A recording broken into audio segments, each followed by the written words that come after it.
नमस्कार दोस्तों, NISM series YouTube channel में आप लोगों का स्वागत है। आज हम NISM सीरीज 10A के चैप्टर 6 सिक्योरिटीज मार्केट सेगमेंट्स को डिटेल में डिस्कस करने वाले हैं। बिल्कुल, और ये चैप्टर ना पूरे फाइनेंस की एकदम नींव है। अगर आपको प्रैक्टिस क्वेश्चंस चाहिए इस चैप्टर के, तो एक बार nismseries.com चेक कर लीजिए। वहां सारे चैप्टर्स के मॉक टेस्ट मिलेंगे। अनलिमिटेड टाइम्स प्रैक्टिस कर सकते हैं, बहुत काम आएगा एग्जाम के लिए। चलिए आप चैप्टर में आते हैं। तो शुरू करें। हाँ बिल्कुल। देखो, हर दिन स्टॉक मार्केट में करोड़ों अरबों रुपयों की ट्रेडिंग होती है ना। शेयर्स खरीदे जाते हैं, बेचे जाते हैं।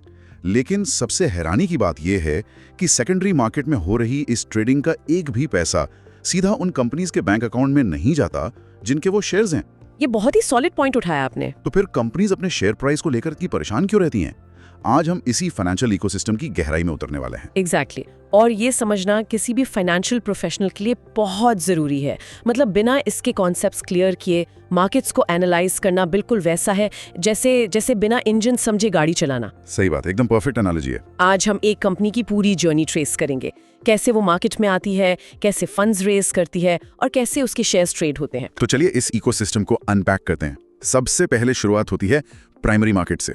हाँ, देखिए, प्राइमरी मार्केट वो जगह है जहां कंपनीज पहली बार आउटसाइड इन्वेस्टर्स से फंड्स रेज करती हैं। आउटसाइड इन्वेस्टर्स मतलब? आउटसाइड मतलब वो लोग जो कंपनी के फाउंडर्स या प्रमोटर्स नहीं हैं, आम जनता या बड़े इंस्टीट्यूशंस। इसे हम न्यू इशू मार्केट भी कहते हैं, क्योंकि यहाँ सिक्योरिटीज एकदम ताज़ा पहली बार इशू होती हैं। इसको ना एक बहुत ही बेहतरीन रियल लाइफ एग्जाम्पल से समझते हैं। जैसे कोई नई कार फैक्ट्री से बनकर सीधा शोरूम में आती है और आप उसे पहली बार खरीदते हैं, बिल्कुल वैसी प्राइमरी मार्केट है। अरे वाह, क्या बात है, एकदम सटीक एग्जाम्पल दिया आपने। है ना? मतलब कंपनी सीधा इन्वेस्टर्स को अपने शेयर्स दे रही है, बीच में कोई और इन्वेस्टर नहीं है जिससे शेयर्स खरीदे जा रहे हों। बिल्कुल। और इस प्राइमरी मार्केट के ना कुछ बहुत क्रिटिकल फंक्शंस होते हैं। सबसे पहला है एक्सेस टू वाइडर मार्केट्स, मतलब बड़े मार्केट तक पहुंच। एक कंपनी अपने जान पहचान वालों से या बैंक लोन से एक लिमिट तक ही पैसा ले सकती है। प्राइमरी मार्केटों ने पूरे देश के लाखों रिटेल और इंस्टीट्यूशनल इन्वेस्टर्स तक पहुंचने का मौका देता है। और प्राइसिंग का क्या रोल है इसमें? क्योंकि प्राइवेट ट्रांजैक्शंस में तो प्राइस कुछ भी तय हो सकता है। यहीं पर प्राइमरी मार्केट का दूसरा फंक्शन आता है, ट्रांसपेरेंट प्राइसिंग। जब सिक्योरिटीज पब्लिक के लिए इशू होती हैं, तो डिमांड और सप्लाई के आधार पर एक फेयर प्राइस तय होता है, जैसे गवर्नमेंट सिक्योरिटीज के केस में होता है। बिल्कुल।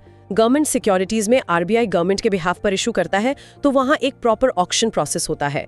बैंक्स और बड़े इंस्टीट्यूशंस बिड करते हैं, जिससे एकदम ट्रांसपेरेंट प्राइस निकल कर आता है। और जो शुरुआत में पैसा लगाते हैं उनका क्या? हाँ, जो एंजल इन्वेस्टर्स या वेंचर कैपिटलिस्ट शुरुआत में कंपनी में पैसा लगाते हैं, प्राइमरी मार्केट उन्हें अपना प्रॉफिट बुक करके एग्जिट करने का एक शानदार रास्ता भी देता है। ओनरशिप डाइवर्सिफाई हो जाती है। ओके, तो मान लीजिए कंपनी को पैसा चाहिए और उसने शेयर्स इशू करने का फैसला किया।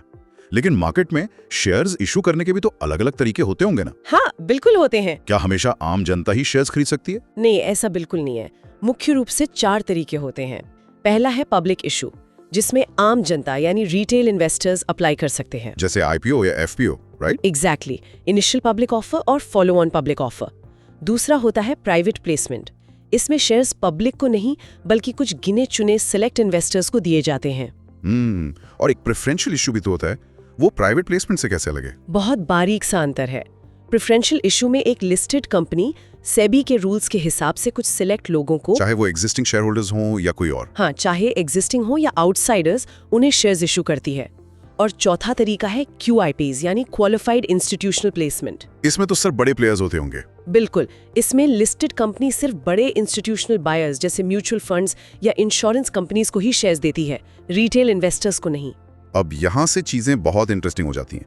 जब पब्लिक इशू आता है तो उसका प्राइस कैसे तय होता है? ये बहुत अच्छा सवाल है। मतलब क्या कंपनी बस अपनी मर्जी से कोई भी प्राइस टैग लगा देती है कि भाई 100 रुपए का शेयर है, ले लो? देखो, पहले ऐसा होता था, जिसे हम फिक्स्ड प्राइस इशू कहते हैं। इसमें कंपनी पहले ही बता देती है कि हम अपना शेयर 100 रुपए में देंगे, सब कुछ फिक्स है, लेना है तो लो। लेकिन आजकल तो ऐसा नहीं होता ना? नहीं, आजकल बुक बिल्ड इशू ज्यादा चलते हैं। इसका मेन ऑब्जेक्टिव ये पता लगाना है कि मार्केट खुद उस शेयर के लिए क्या प्राइस देने को तैयार है। इसको एक ऑक्शन की तरह समझना चाहिए दोस्तों। हाँ, आप ही समझाइए इसे। देखिए, कंपनी एक फ्लोर प्राइस यानी बेस प्राइस तय करती है और एक प्राइस बैंड देती है। रूल ये है कि इस बैंड के लोअर और अपर लिमिट के बीच मैक्सिमम 20% का ही डिफरेंस हो सकता है। बिल्कुल 20% से ज्यादा नहीं। मान लीजिए फ्लोर प्राइस 100 रुपए है तो अपर लिमिट 120 रुपए से ज्यादा नहीं हो सकती। इन्वेस्टर्स इस बैंड के अंदर अपनी अपनी बिड्स लगाते हैं, फिर आखिर में कट ऑफ प्राइस तय होता है जिस पर अलॉटमेंट होती है। एकदम सही समझाया।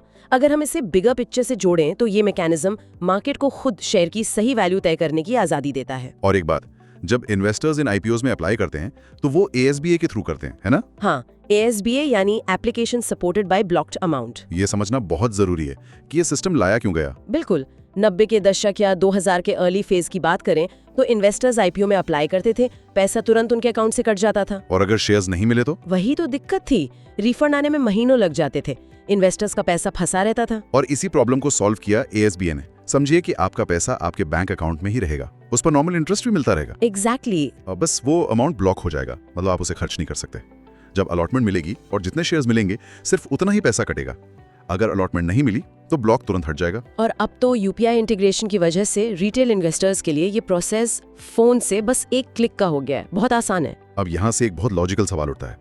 प्राइमरी मार्केट में शेयर्स तो आ गए, इन्वेस्टर्स को अलॉटमेंट भी मिल गई, कंपनी को पैसा मिल गया। हाँ। लेकिन 1 साल बाद अगर किसी ओरिजिनल इन्वेस्टर को घर खरीदने के लिए या किसी मेडिकल इमरजेंसी के लिए कैश चाहिए तो वो क्या करेगा? कंपनी तो पैसे वापस नहीं करेगी। और यहीं पर एंट्री होती है सेकेंडरी मार्केट की। हाँ। जिस लिक्विडिटी प्रॉब्लम की हम बात कर रहे थे ना, उसका सोल्यूशन यही है। सेकेंडरी मार्केट के 3 सबसे जरूरी फंक्शंस होते हैं। कौन कौन से? पहला, लिक्विडिटी।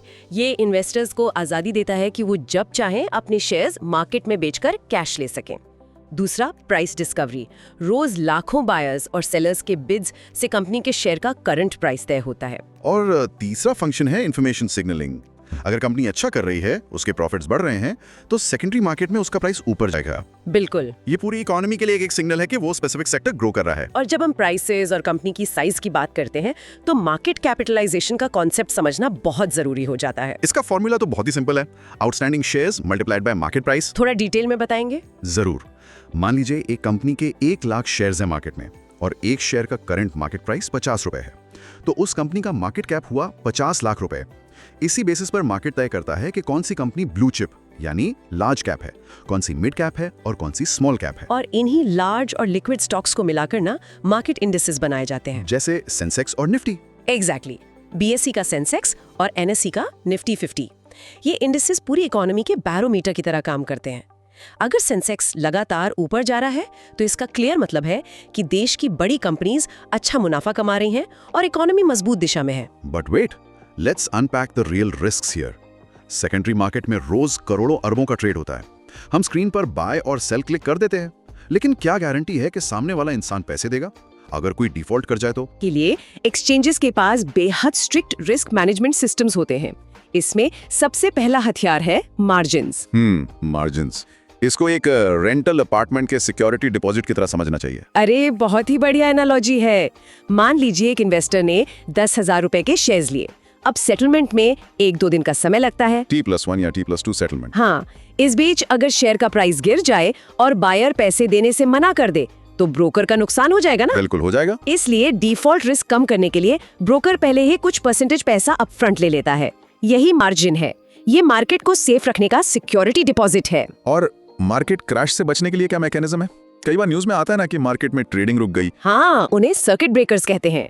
ये मार्केट के ब्रेक्स हैं जो इंडेक्स लेवल पे काम करते हैं। ये कैसे ट्रिगर होते हैं? अगर सेंसेक्स या निफ्टी एक ही दिन में अचानक 10%, 15% या 20% गिर जाए या बढ़ जाए तो पूरे मार्केट की ट्रेडिंग कुछ देर के लिए रोक दी जाती है। अच्छा, ताकि पैनिक सेलिंग रुके। एग्जैक्टली। ये इसलिए किया जाता है ताकि लोग शांत हों और रैशनल तरीके से सोच सके। मान लीजिए कोई बहुत बड़ा ब्रोकर सच में बैंकरप्ट हो जाए और डिफॉल्ट कर दे, तो क्या आम रिटेल इन्वेस्टर के शेयर्स या पैसे डूब जाएंगे? यहीं पर क्लियरिंग कॉर्पोरेशन का सबसे बड़ा रोल आता है। एक प्रोसेस होता है जिसे नोवेशन कहते हैं। नोवेशन, ये टेक्निकल टर्म काफी बार एग्जाम में पूछा जाता है। हाँ, नोवेशन का मतलब है न्यू कॉन्ट्रैक्ट। असल में बायर और सेलर सीधा आपस में ट्रेड नहीं करते। क्लियरिंग कॉर्पोरेशन हर ट्रेड के बीच में एक काउंटर पार्टी बन जाता है। मतलब वो बायर के लिए सेलर बन जाता है और सेलर के लिए बायर। एकदम सही।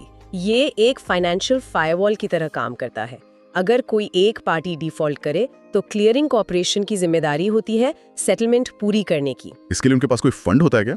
हाँ, इसके लिए उनके पास कोर SGF यानी सेटलमेंट गारंटी फंड होता है। इसी वजह से कंटेजियन या पैनिक पूरे मार्केट में नहीं फैलता। वैसे दोस्तों थ्योरी तो ठीक है, लेकिन असली चीज है प्रैक्टिस। NISMseries.com पे जाके इस चैप्टर के क्वेश्चन जरूर सॉल्व करना, क्योंकि एग्जाम में तो यही पूछेगा ना। अनलिमिटेड मॉक टेस्ट हैं, जितना मर्जी उतना प्रैक्टिस करो, ठीक है। चलो अब क्वेश्चंस देखते हैं। तो चलिए उन ट्रैप्स की बात करते हैं जहां कैंडिडेट्स अक्सर एग्जाम्स में मार्क्स लूज करते हैं। एक बहुत कॉमन क्वेश्चन आता है कि सिक्योरिटीज टर्म को लीगली कौन डिफाइन करता है। और यहाँ 90% कैंडिडेट्स जल्दीबाजी में सेबी टिक कर देते हैं। उन्हें लगता है कि मार्केट से जुड़ी हर चीज सेबी ही रेगुलेट करता है। लेकिन ये एक बहुत बड़ा ट्रैप है। बिल्कुल है। लीगली सिक्योरिटीज की definition securities contracts regulation act 1956, जिसे SCRA 1956 भी कहते हैं, उसके तहत आती है, सेबी एक्ट के तहत नहीं। ये याद रखिएगा दोस्तों। एक और कंफ्यूजन होता है इंस्टीट्यूशनल इन्वेस्टर्स को लेकर। क्वेश्चन आता है कि फाइनेंशियल मार्केट्स में इंस्टीट्यूशनल इन्वेस्टर्स का एडवांटेज क्या है। इसका कोर रीजन है better ability to source and analyse information. जो बड़े इंस्टीट्यूशंस होते हैं उनके पास पूरी रिसर्च टीम्स होती हैं, एडवांस सॉफ्टवेयर्स होते हैं, ब्लूमबर्ग टर्मिनल्स होते हैं, तो वो डेटा तेजी से प्रोसेस कर लेते हैं। हाँ, वो डेटा को इतनी तेजी से प्रोसेस करते हैं जो एक आम इन्वेस्टर के लिए पॉसिबल ही नहीं है। एक और बेसिक क्वेश्चन जो अक्सर घुमाकर पूछा जाता है, फर्स्ट टाइम सिक्योरिटीज कहाँ इशू होती हैं? इसका क्या जवाब होगा? इसका सीधा आंसर है प्राइमरी मार्केट। ये तो हमने अभी अच्छे से समझा।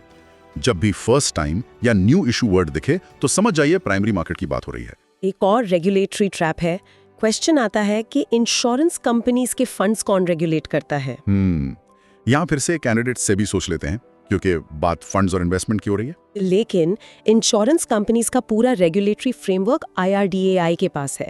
भले ही वो इंश्योरेंस कंपनी शेयर मार्केट में इन्वेस्ट कर रही हो, लेकिन उनका प्राइमरी रेगुलेटर IRDAI ही रहेगा। ये डिस्टिंक्शंस क्लियर होना बहुत जरूरी है। चलिए अब कॉर्पोरेट एक्शंस की गहराइयों में चलते हैं। ये काफी इंपॉर्टेंट है दोस्तों, एग्जाम में यहाँ से बहुत क्वेश्चंस आते हैं। बिल्कुल, कॉर्पोरेट एक्शंस वो डिसीजंस है जो कंपनी का बोर्ड ऑफ डायरेक्टर्स लेता है, जिसका सीधा असर शेयर होल्डर्स पर पड़ता है। तो सबसे पहले बात करते हैं राइट्स इशू की। हाँ, मान लीजिए एक कंपनी को एक्सपैंड करने के लिए और पैसा चाहिए और वो नए शेयर्स इशू कर रही है। लेकिन इससे तो जो पुराने शेयर होल्डर्स हैं उनका ओनरशिप परसेंटेज कम हो जाएगा ना, डाइल्यूट हो जाएगा। एग्जैक्टली। इसी ओनरशिप डाइल्यूशन से बचाने के लिए राइट्स इशू लाया जाता है। कंपनी मार्केट में जाने से पहले अपने एग्जिस्टिंग शेयर होल्डर्स को एक ऑफर देती है। एक राइट देती है। हाँ, एक राइट देती है, जैसे 1:1 का रेशियो। मतलब अगर किसी के पास पहले से एक शेयर है तो उसे एक नया शेयर डिस्काउंटेड प्राइस पर खरीदने का अधिकार मिलेगा। Wait, I am confused about the bonus issue. इसमें कहा जाता है कि एग्जिस्टिंग शेयर होल्डर्स को फ्री शेयर्स मिलते हैं। जी हाँ, फ्री शेयर्स। लेकिन अगर कंपनी को कोई कैश नहीं मिल रहा तो क्या कंपनी हवा में से शेयर्स क्रिएट कर रही है? इसके लिए कंपनी को कैश नहीं देना पड़ता। ये लीगली कैसे पॉसिबल है? ये हवा में से क्रिएट नहीं होते, इसे अकाउंटिंग मैजिक कह सकते हैं। कंपनी सालों तक जो प्रॉफिट कमाती है उसे फ्री रिजर्व्स में जमा करती है। ओके। शेयर कैपिटल वाले अकाउंट में ट्रांसफर कर देती है। कैश का कोई लेन देन नहीं होता, बस अकाउंटिंग एंट्री बदलती है। मतलब शेयर होल्डर्स के अकाउंट में शेयर्स बढ़ जाते हैं, लेकिन कंपनी की टोटल वैल्यू वही रहती है। एकदम सही। स्टूडेंट्स अक्सर स्टॉक स्प्लिट और बोनस इशू में कंफ्यूज होते हैं। दोनों में ही तो इन्वेस्टर के अकाउंट में शेयर्स बढ़ रहे हैं, तो फर्क क्या हुआ? बहुत बड़ा टेक्निकल फर्क है। इसको एक पिज्जा के एग्जांपल से समझिए। आपके पास एक पिज्जा है जिसे 4 हिस्सों में काटा गया है। स्टॉक स्प्लिट में आप उसी पिज्जा को 8 हिस्सों में काट देते हैं। अरे वाह, आपको ज्यादा पिज्जा नहीं मिला, बस स्लाइसेस छोटे हो गए। हाँ, that makes perfect sense. Stock split में शेयर की फेस वैल्यू कम हो जाती है। मान लीजिए 100 रुपए फेस वैल्यू का एक शेयर था। 1:5 स्प्लिट के बाद वो 20 रुपए फेस वैल्यू के 5 शेयर्स बन जाएंगे। लेकिन टोटल इन्वेस्टमेंट वैल्यू सेम रहेगी, लिक्विडिटी बढ़े। जबकि बोनस इशू में फेस वैल्यू सेम रहती है, सिर्फ रिजर्व्स यूज होते हैं। और डिविडेंड के बारे में क्या स्ट्रिक्ट रूल है? क्या कोई कंपनी जो लॉस में चल रही है वो इन्वेस्टर्स को खुश रखने के लिए डिविडेंड बांट सकती है? बिल्कुल नहीं। डिविडेंड कंपनी के जेन्युइन प्रॉफिट्स का वो हिस्सा है जो शेयर होल्डर्स में बांटा जाता है। रूल एकदम क्लियर है, सिर्फ प्रॉफिट से दिया जा सकता है। एक लॉस मेकिंग कंपनी डिविडेंड नहीं दे सकती। एक और एक्शन होता है शेयर बायबैक। ये क्या है? शेयर बायबैक में कंपनी अपना ही सरप्लस कैश यूज करके मार्केट से खुद के शेयर्स वापस खरीद लेती है और उन्हें एक्सटिंग्विश यानी खत्म कर देती है। इससे मार्केट में आउटस्टैंडिंग शेयर्स कम हो जाते होंगे। एग्जैक्टली। जब शेयर्स कम होंगे और प्रॉफिट उतना ही रहेगा तो EPS यानी अर्निंग पर शेयर बढ़ जाता है, जो शेयर प्राइस को सपोर्ट करता है। चलिए एक बहुत ही प्रैक्टिकल सिनेरियो लेते हैं। मान लीजिए क्लाइंट टैक्स फ्री बॉन्ड्स में इन्वेस्ट करना चाहता है, तो क्या वो किसी IPO का वेट करेगा? ये एक बहुत कॉमन मिसकंसेप्शन है। रियलिटी ये है कि पिछले करीब 8 सालों से टैक्स फ्री बॉन्ड्स का कोई फ्रेश प्राइमरी इशू नहीं आया है। अच्छा। हाँ, इसलिए अगर किसी को आज इन्वेस्ट करना है तो उन्हें सेकेंडरी मार्केट से ही खरीदना पड़ेगा, जहां पुराने इशूड बॉन्ड्स ट्रेड हो रहे हैं। एक पॉइंट और ऐड करना चाहूंगा रीट्स और इनविट्स के बारे में। रियल एस्टेट इन्वेस्टमेंट ट्रस्ट्स और इंफ्रास्ट्रक्चर इन्वेस्टमेंट ट्रस्ट्स। ये भी बहुत जरूरी टॉपिक है। जब कोई नॉर्मल इक्विटी शेयर का आईपीओ आता है तो रिटेल इन्वेस्टर्स के लिए मिनिमम एप्लीकेशन अमाउंट करीब 14-15 हज़ार रुपए होता है, लेकिन रीट्स और इनविट्स के केस में आईपीओ में इनका minimum investment amount normal share से काफी अलग और ज्यादा होता है।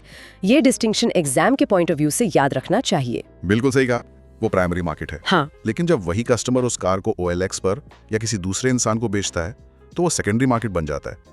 Keep that journey in mind and the entire structure of chapter 6 will make perfect sense. तो चलिए एग्जाम से पहले क्विक रिवीजन कर लेते हैं। ये 6 पॉइंट्स एकदम टिप्स पर होने चाहिए। पहला, प्राइमरी मार्केट मतलब न्यू इश्यूज जहां फ्रेश फंड्स रेज होते हैं। सेकेंडरी मार्केट मतलब एग्जिस्टिंग सिक्योरिटीज की लिक्विडिटी के लिए ट्रेडिंग। दूसरा पॉइंट मैं बता देता हूँ, बुक बिल्ड इशू में फ्लोर प्राइस और अपर लिमिट के बीच प्राइस बैंड मैक्सिमम 20% का ही हो सकता है, और ASBA प्रोसेस में फंड्स बैंक में सिर्फ ब्लॉक होते हैं। तीसरा, मार्केट कैपिटलाइजेशन का फॉर्मूला है outstanding shares multiplied by market price. चौथा, मार्केट वाइड सर्किट ब्रेकर्स। जो मार्केट के ब्रेक्स हैं वो इंडेक्स लेवल पर 10%, 15% और 20% पर ट्रिगर होते हैं। पांचवा, बोनस इशू हमेशा फ्री रिजर्व से होता है और एक लॉस मेकिंग कंपनी कभी भी डिविडेंड नहीं दे सकती। और आखिरी पॉइंट, सिक्योरिटीज टर्म को securities contracts regulation act 1956 define करता है, सेबी नहीं। एकदम परफेक्ट समरी। तो बस दोस्तों, चैप्टर खत्म। Thank you for watching. मुझे लगता है अच्छे से समझ आ गया होगा। अब करना क्या है, जाओ nismseries.com पे, वहाँ सारे चैप्टर्स के प्रैक्टिस टेस्ट हैं। इंडिया का सबसे ट्रस्टेड प्लेटफॉर्म है NISM प्रिपरेशन के लिए। जितना प्रैक्टिस करोगे उतना कॉन्फिडेंस बढ़ेगा। और हाँ, कोई डाउट हो इस चैप्टर में तो नीचे कमेंट में लिख देना। बाकी all the best for your exam.